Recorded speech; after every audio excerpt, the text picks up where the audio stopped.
Estejam também vocês preparados, porque o Filho do Homem virá a hora em que vocês menos esperam. Lucas capítulo 12, versículo 40. Queridos, eu gostaria que nós refletíssemos em cima dessa passagem. Olha esse alerta que Jesus Cristo traz a cada um de nós. Eu sei que nós vivemos dia após dia buscando os nossos objetivos, fazendo tudo aquilo que nós necessitamos diariamente. E muitas das vezes não temos tempo nem mesmo para parar e orar a Deus, agradecer a Ele por mais aquele dia. Ou já vi muitos falarem que não vão à igreja até mesmo por falta de tempo, ou não leem a Bíblia por falta de tempo.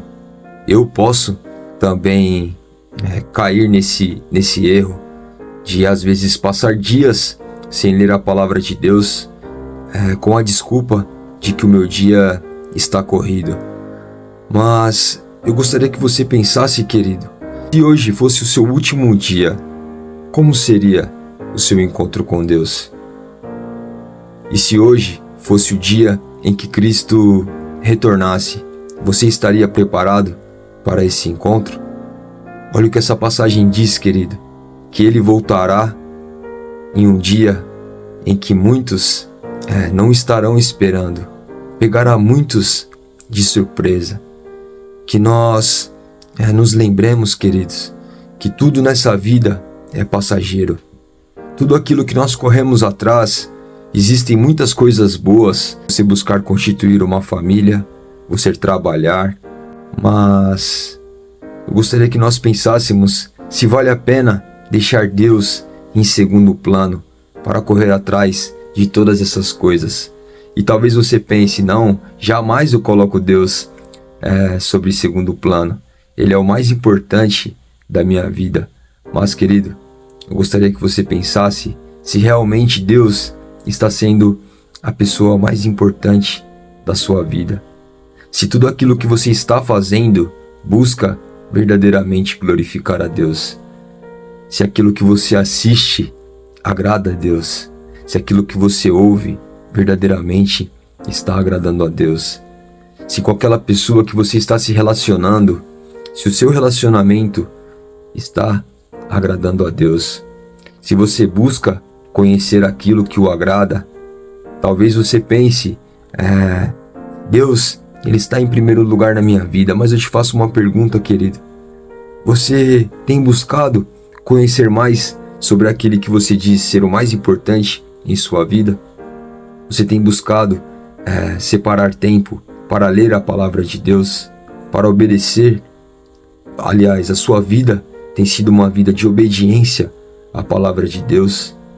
Ou você sabe, querido, que está vivendo uma vida em pecado, uma vida que infelizmente desagrada a Deus, mas que você até o momento não tem buscado ter uma mudança de vida? Pense nisso, querido. Até mesmo o fato de você se considerar uma boa pessoa, isso não é o suficiente.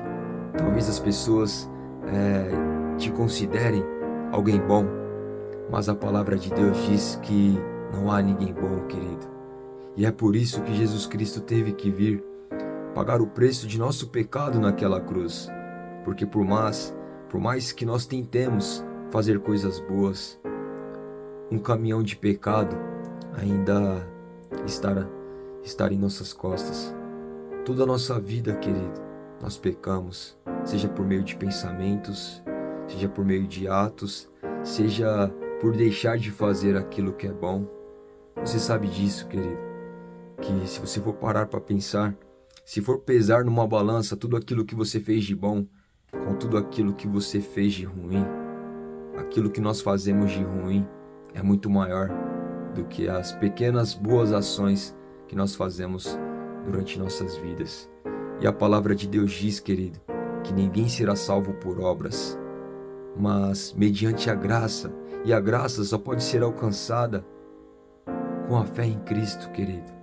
Somente aqueles que creem serão salvos, aquele que não crê será condenado. É isso que a palavra de Deus diz. E talvez você pense, Jesus, ele faz essa promessa há muito tempo.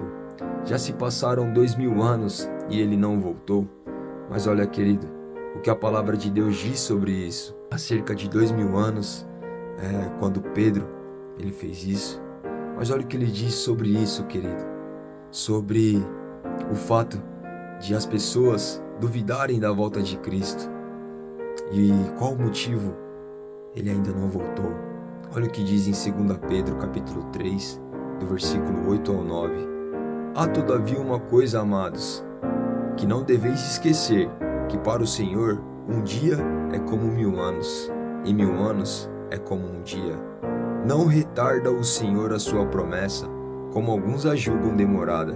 Pelo contrário, ele é longânimo para convosco, não querendo que nenhum pereça, senão que todos cheguem ao arrependimento. Olha só, querido, Jesus não voltou ainda por misericórdia, por amor, esperando que todo aquele que Deus escolheu se arrependa, vá até Jesus Cristo. Então ele não está demorando, querido. Na verdade, ele está preparando o coração daqueles que crerão nele. Ele está aguardando que todo aquele que nele crê venha a ser salvo. Queridos, talvez você ainda se encontre numa vida de pecado. Talvez você está vivendo uma vida que você sabe que desagrada a Deus. E quando eu falei sobre você pensar se Cristo voltasse hoje, como seria, talvez você ficou até mesmo com o pensamento de que estaria perdido, que esse encontro não seria bom. Mas, querido, a misericórdia de Deus, ela é sem limites.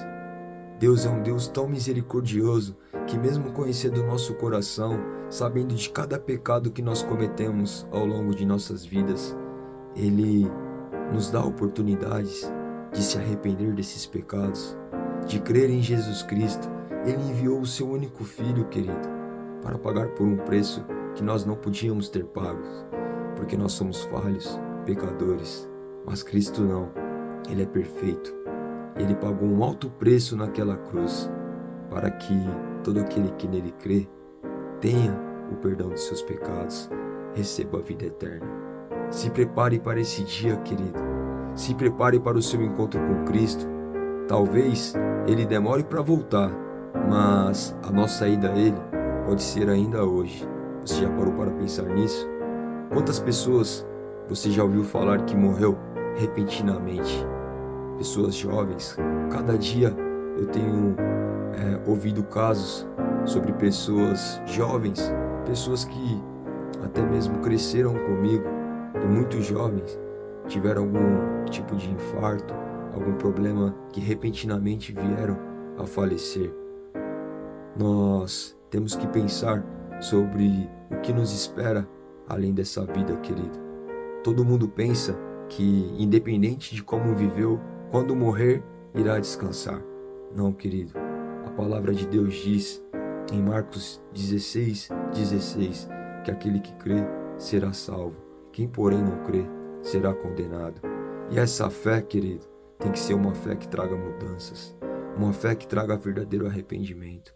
Uma fé que te faça mais parecido com Jesus Cristo. Pense nisso, querido. Esse encontro ocorrerá e não sabemos nem o dia e nem a hora. E lembre-se, Jesus pagou um alto preço naquela cruz para que nós não vivêssemos da forma que nós queremos, que nossa carne quer, pois somos pecadores, mas para que nós alcancemos nele o perdão dos nossos pecados e a vida eterna, querido, que não se compara àquilo que o mundo tem a nos oferecer. Não vale a pena, querido, viver poucos anos ou, no nosso pensamento, quem sabe muitos, 80, 90 anos, vivendo uma vida, matando os desejos da carne e viver uma vida eterna, distante de Deus. Pense nisso. Em Apocalipse 21, versículo 4, e eu encerro com essa passagem, diz que não haverá choros, nem morte, nem dor, porque as primeiras coisas já passaram. E que nós podemos, querido, essa é uma promessa que é uma certeza. que todo aquele que nele crê viverá. Deus te abençoe e entrega a vida a Cristo. Só Ele pode te dar a vida eterna.